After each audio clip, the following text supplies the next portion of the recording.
Bon alors bingo, c'est une formule qu'on prononce à un moment donné pour exprimer sa satisfaction, celle d'avoir gagné, voire même d'avoir touché le gros lot. Ouais, mais dans cette expression, il y a une pointe de surprise, de bonne surprise. Alors on peut se demander, je suis membre d'une église locale, je suis en responsabilité d'une paroisse, voilà, dans quelle mesure le phénomène grandissant des influenceurs chrétiens, c'est bon pour moi ou au contraire, je me coltine des difficultés parce que mes ouailles, pardon pour le terme, mais ils écoutent un peu n'importe quoi, n'importe qui, puis moi, il faut que je répare les dégâts derrière. Voilà, c'est exactement la question qu'on va se poser aujourd'hui avec Anita et Mélina, influenceurs chrétiens église locale, bingo ou pas?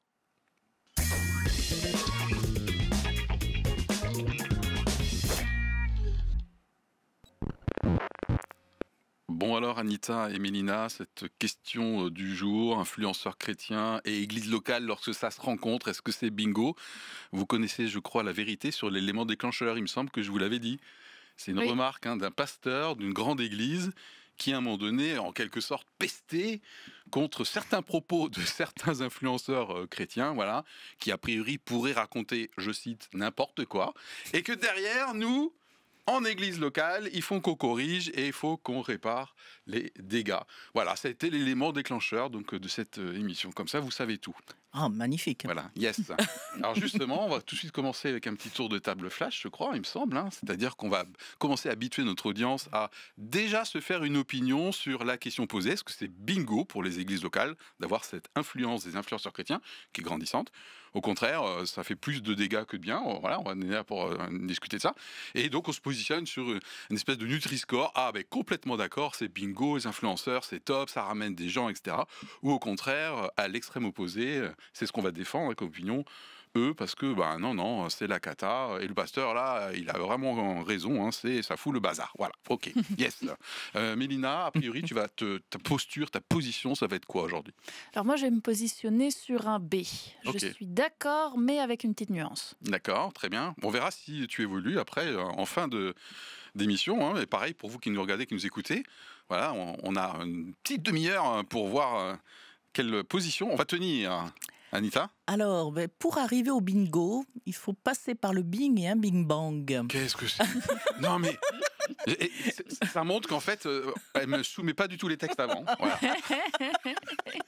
Non, pardon, tu as une idée à la Alors, tête, on te connaît, mais Anita. bien sûr. Bing. Alors, un bing, parce Oui. que effectivement, parfois pour certains croyants, ça fait un bing parce qu'ils vont voir des influenceurs qui, par définition, sont attrayants, attractifs, et quand ils reviennent dans leur église, la vie d'église peut leur paraître terne. Et là, ça fait bing.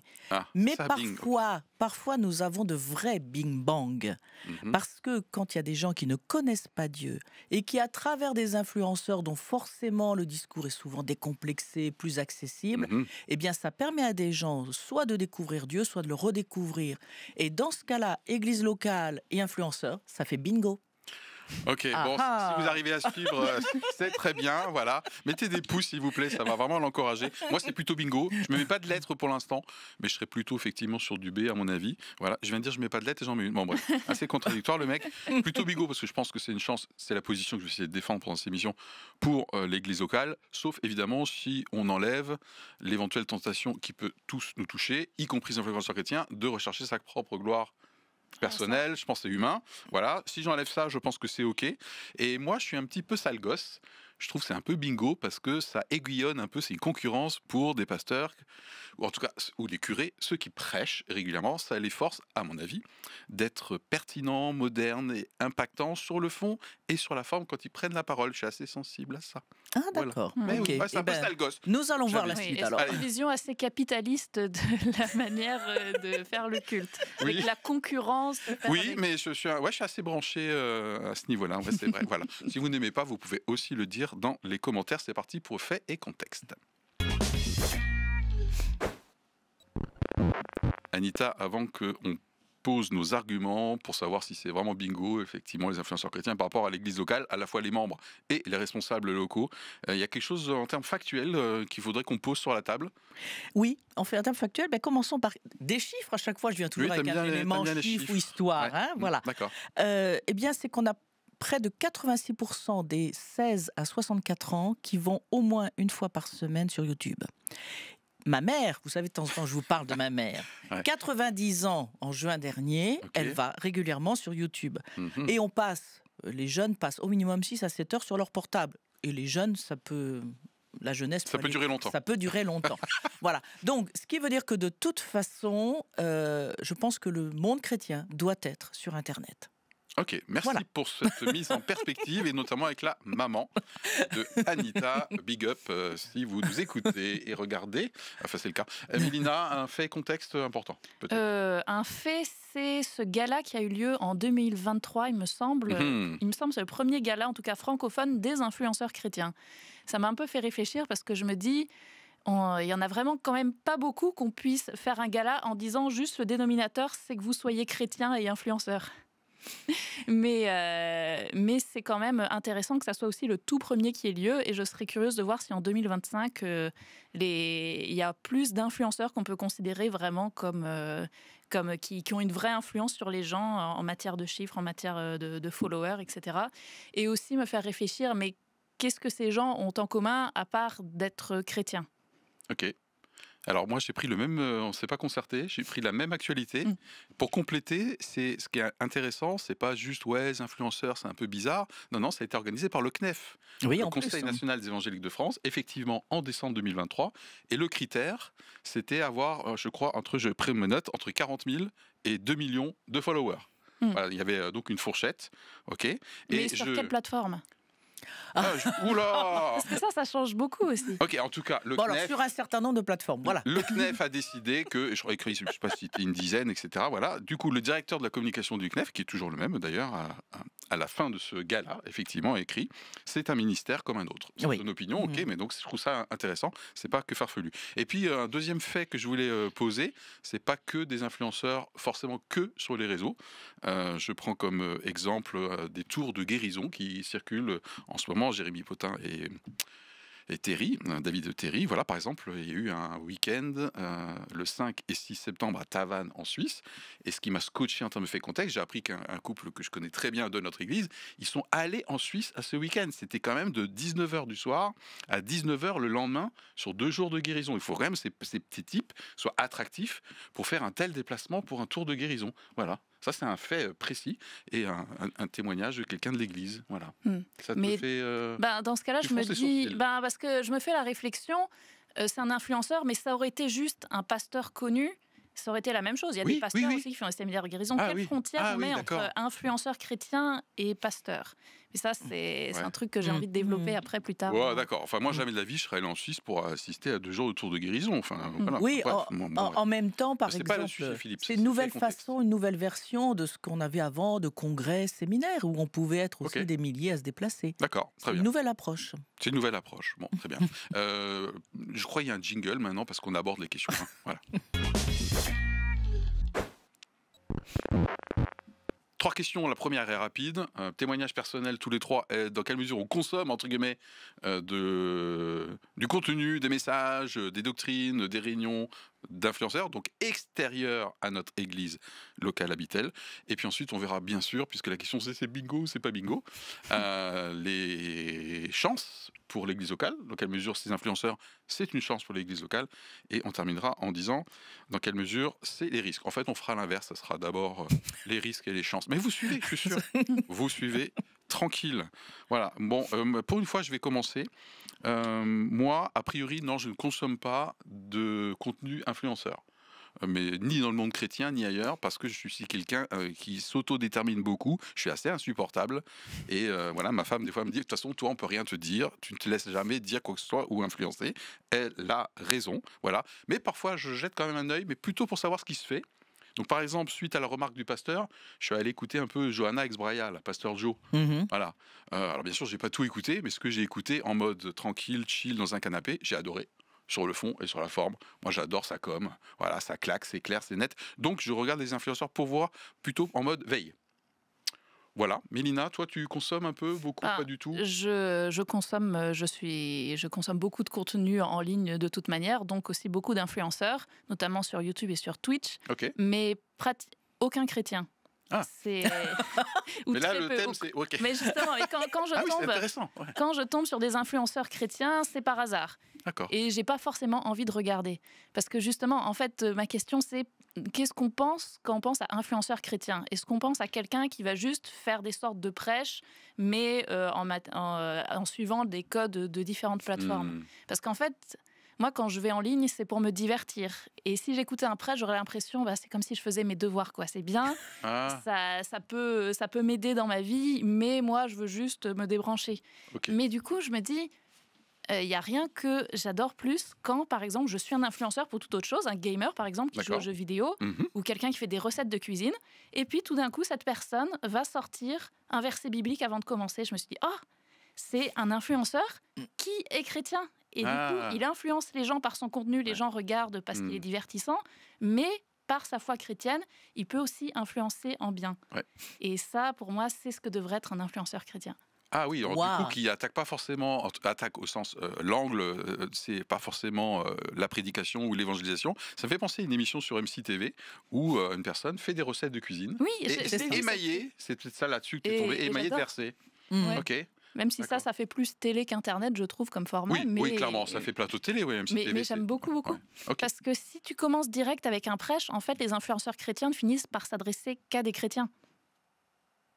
Ok, à discuter peut-être, à voir. Hein, on va voir dans les chances, parce que moi je trouve que beaucoup qui sont, notamment chez les cathos, qui sont hyper évangélisateurs, ils essayent de ramener notamment une tranche d'âge assez jeune vers la foi biblique, la foi chrétienne, etc. Anita, toi, consommation pas beaucoup, parce que je veux dire, oui, voilà, entre guillemets, je cherche pas à me faire influencer. D'accord. Je vais parfois écouter certaines personnes parce que je vais apprécier certaines de leurs approches, mais je suis pas du tout addict et j'ai toujours une écoute assez critique. Alors, ça n'est pas automatiquement négatif, mais je vais, entre guillemets, écouter, entendre, recevoir ce qui peut être reçu. Et tu tries Je trie, voilà. Et en tout cas, je ne suis pas du tout addict et je n'ai pas besoin d'aller régulièrement sur Internet écouter, effectivement, des prédications, des évangélisations. Non, je n'ai pas besoin de ça. Par contre, de temps en temps, ça me fait plaisir et ça me fait du bien. D'accord, voilà. Donc le contenu de l'église locale est suffisant, a priori, comme base. Il y a le contenu de l'église locale, mais toi personnellement, c'est ce que j'allais dire. C'est le travail personnel, c'est soi-même avec le Seigneur. Voilà, tout à fait. Il me semble même que des fois tu lis la Bible, je crois. Oui, c'est surprenant pour un chrétien, non? Non, mais Anita est redoutable à ce niveau-là. Big up. Voilà. Moi, je suis pas trop mal non plus. Hein. J'ai des défauts. Oui, aussi. Hein. Mais voilà. Mais ouais. Pour ajouter juste un bémol à ma propre consommation, il y a eu une période où j'allais vraiment chercher des prédications en ligne et des gens qui parlent exprès pour ça, mais c'était un moment où dans ma vie, j'allais vraiment pas bien et je voulais vraiment me rapprocher de Dieu à tout prix. Du coup, je priais beaucoup plus, je lisais plus ma Bible, j'étais plus en demande de prêche, d'enseignement, plus que juste le dimanche matin. Et dans cette période, ça m'a été utile. Alors ça, son complément, il est super pertinent, je trouve, bravo, parce que là, tu vas vraiment venir rejoindre ceux qui nous regardent, qui nous écoutent, et ça donne une réponse à la question, en quelle mesure c'est bingo. On peut y avoir des saisons de vie, des moments où effectivement, on va aller rechercher quelque chose, on a besoin d'une nourriture particulière. C'est ça. Super complément. Et quand c'est intentionnel comme ça, effectivement, en réalité, on reste actif, parce que parfois, de suivre un influenceur... On ne suit pas les algorithmes aussi. Voilà, on devient un peu, entre guillemets, un peu passif. Quand on cherche un type d'enseignement ou un sujet à traiter, c'est différent. C'est-à-dire que c'est un peu comme quand on fouille dans sa Bible ou quand on lit des bouquins. Ça me fait penser à une précédente émission. On avait débattu sur l'impact aujourd'hui de YouTube à l'occasion des 20 ans de YouTube. Vous retrouvez ça dans la saison, il me semble, dernière. Allez, 2 questions maintenant qui suivent. On va commencer par les risques. On va lister quelques éléments de risque qui nous feraient dire non, c'est pas si bigot que ça. Notamment le B, que tu as mentionné tout à l'heure, avec quelques petites nuances.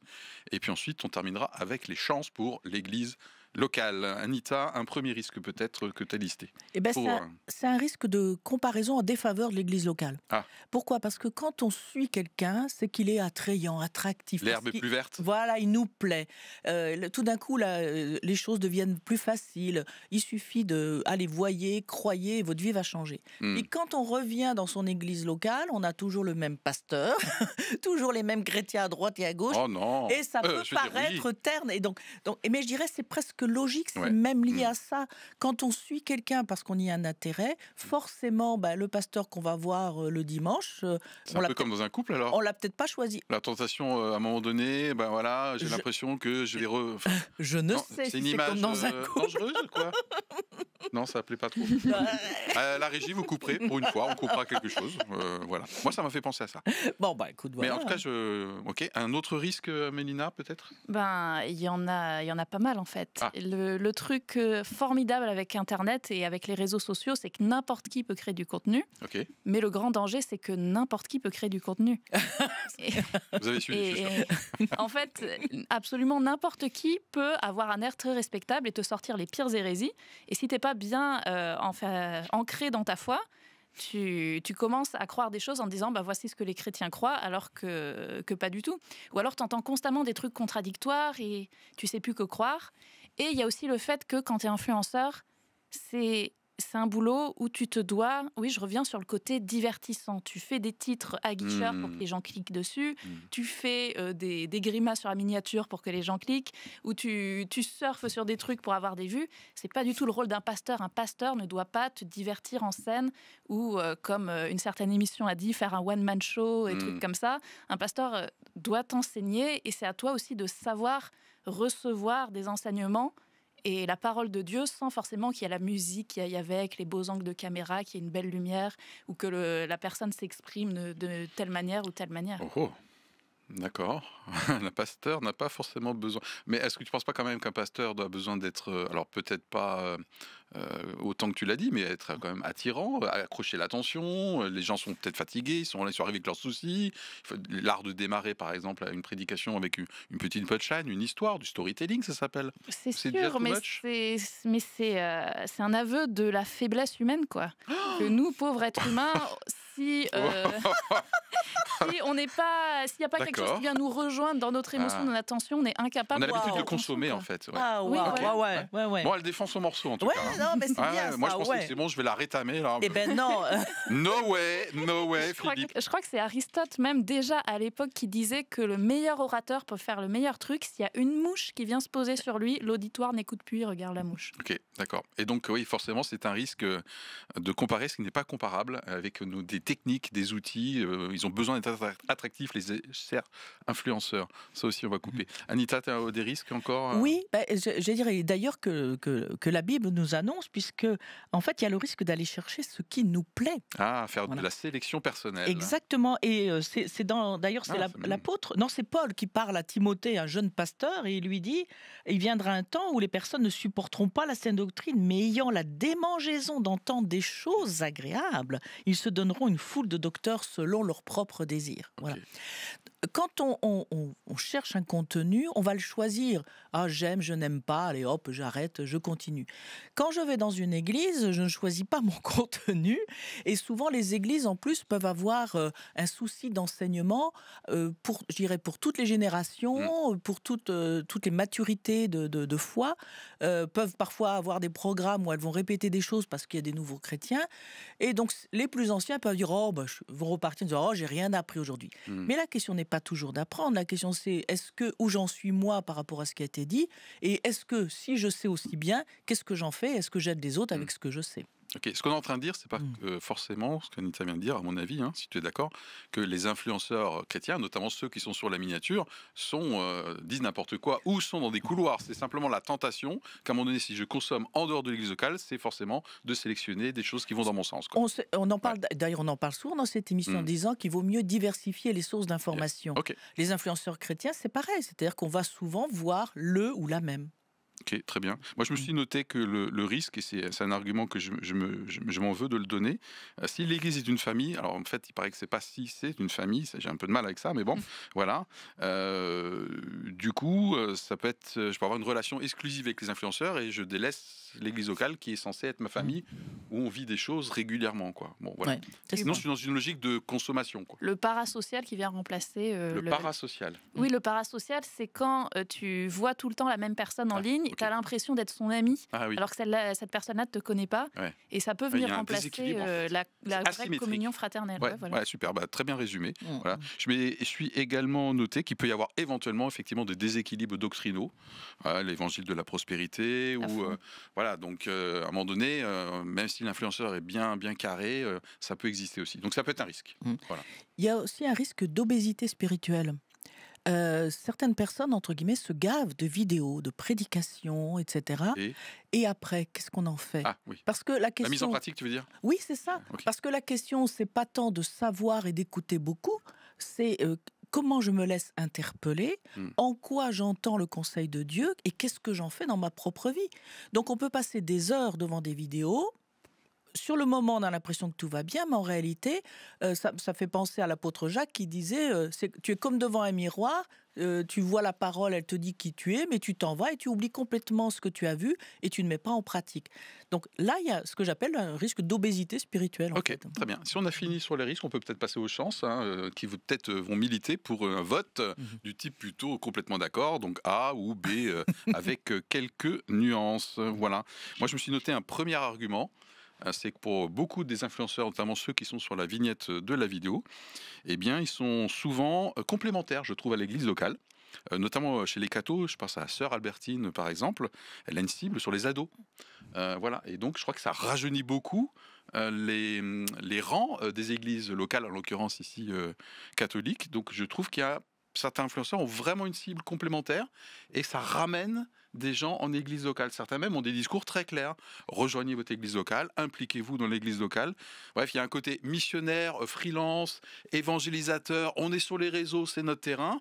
Mais voilà, votre église locale, c'est important et on ramène du monde. Non ?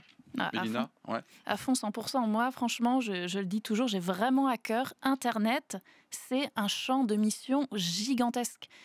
Et chaque plateforme est un pays différent, avec une langue différente, avec une culture différente. Et il faut investir ces endroits, parce que sinon, si on se dit, non, nous, on est chrétiens, on ne va pas sur ces endroits, comment les gens ils entendront parler de la parole de Dieu? Et tu n'as pas forcément besoin d'être un influenceur qui est marqué évangélisation. Moi, par exemple, un youtubeur, ma chaîne YouTube, c'est pour évangéliser. Mais encore, comme je le disais, être dans ton propre domaine, être influenceur n'importe quoi, fashion, influenceur, juste faire des reacts ou 1 milliard de trucs différents. Les reacts, c'est un truc que je regarde. Parce que tout le monde n'est pas aussi...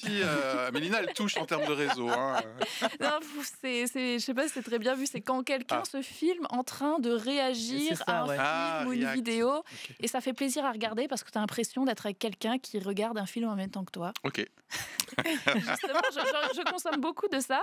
Et puis un jour, je tombe sur une de ces vidéos. Je dis, on va réagir à tel, je crois que c'était un Disney ou un truc comme ça, avant de commencer une prière. Mais incroyable, mais trop bien. Okay. Et où l'autre jour, je suis tombée sur une vidéo ultra bien faite d'effets spéciaux où la personne va recréer une scène du monde de Narnia.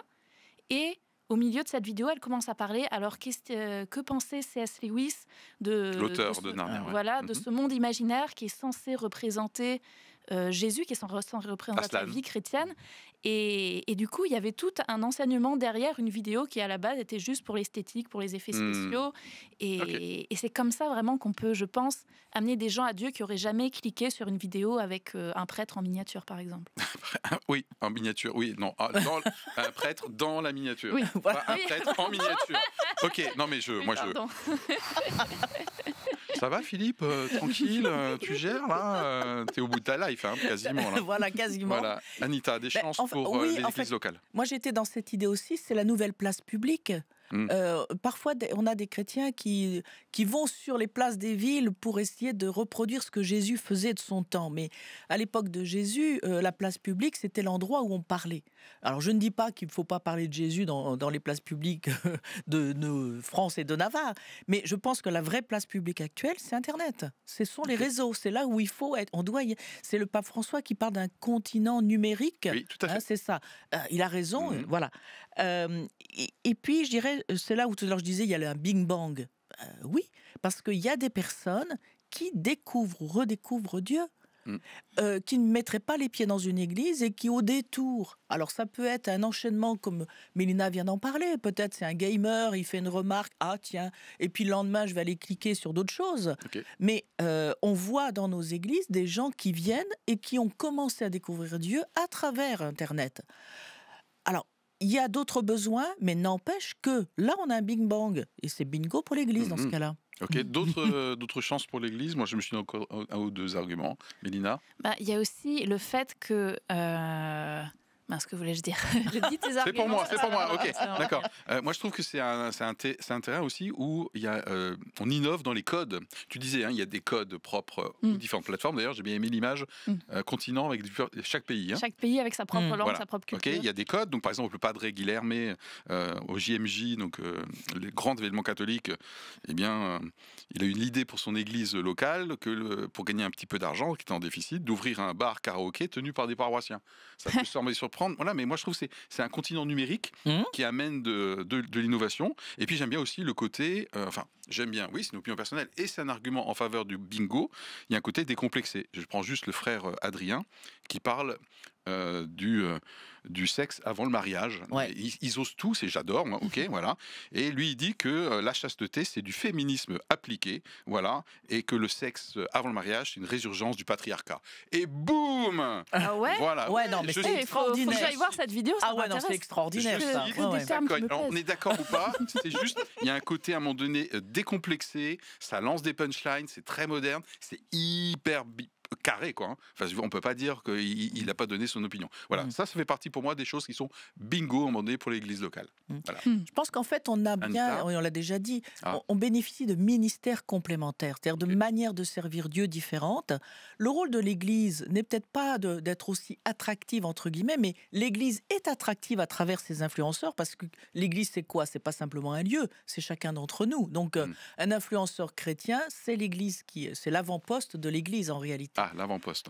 Et les églises, elles, je veux dire, constituées, qu'on va voir le dimanche ou dans la semaine, elles sont là pour quoi? Pour accueillir, enseigner, accompagner, soutenir. C'est ça. Il y a des ministères qui sont complètement différents, en fait. Ok. Mais ça en revient au final. Est-ce qu'on n'est pas tous, quelque part, des tout mini influenceurs Mais bien sûr, sur notre entourage, et on a ce devoir d'être sel et lumière, comme chaque influenceur chrétien qui prétend représenter le Christ en ligne a ce devoir d'être un bon témoignage. Ouais. Et je me souviens de ce que je voulais dire juste tout à l'heure. Ça y est, c'est revenu. Parce que c'est vrai que quand on parle de ces influenceurs, surtout les francophones, je ne parle pas du milieu anglophone, mais surtout francophones, malheureusement, la religion, ça reste un sujet assez niche en ligne, je trouve, et qui ne font pas des chiffres aussi gros que des influenceurs lambda du monde. Mais c'est pour ça que je veux vraiment vous dire, priez pour la conversion de vos influenceurs préférés. Il n'y a rien de plus extraordinaire quand quelqu'un qui est déjà très suivi, qui a vraiment une influence sur des gens pour autre chose, se convertit et commence du coup, comme c'est souvent des gens qui parlent de leur vie, qui sont assez transparents, commencent à parler de leur foi. Il y a Sohandi qui s'est convertie, qui a fait une vidéo où elle raconte sa conversion. Quel témoignage extraordinaire! Et surtout, ce qui m'a trop touchée, c'est dans tous les commentaires, comme c'est une influenceuse qui date vraiment, ça fait longtemps qu'elle est en ligne, il y a plein de gens qui disaient « ça fait des années que je prie pour que tu te convertisses ». Waouh, c'est super. Et pour compléter, je pense à mes petits-fils qui sont des gamers. Et c'est vrai que souvent en ligne, ils en viennent à parler de Dieu. Et moi-même, là où je joue un peu, ça m'arrive aussi. Donc oui, effectivement. Allez, tout de suite, conclusion A, B, C, D ou E.